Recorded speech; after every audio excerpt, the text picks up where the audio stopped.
We all remember where we were. It was supposed to be the triumph of the century, the return of humanity to the lunar surface. The entire Western world was glued to screens, from Times Square to Piccadilly Circus. The atmosphere was electric.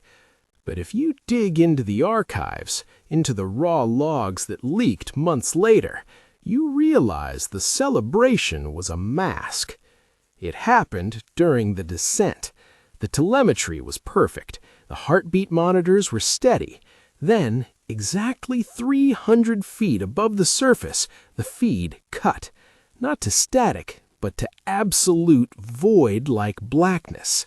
The official story, the one in the history books, claims it was a transponder failure caused by solar interference, a hiccup.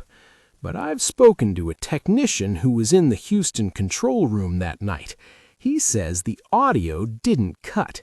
He says that for 12 agonizing minutes, while the world stared at a black screen, the control room listened.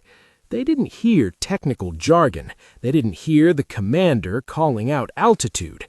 They heard humming, a low, melodic humming that harmonized with the vibration of the hull. And then a voice, not from the crew, but outside the lander, whispering a string of coordinates that pointed to a location deep within a crater on the dark side.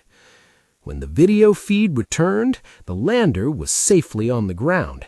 The crew was smiling, but the technician told me that the biometrics were wrong. Their heart rates were perfectly synchronized, beating in exact unison, down to the millisecond. They say the crew that came back were heroes, but have you noticed, since that day, none of them have ever been seen in the same room together? It's as if they can't be near each other, or perhaps they are waiting for the signal to return.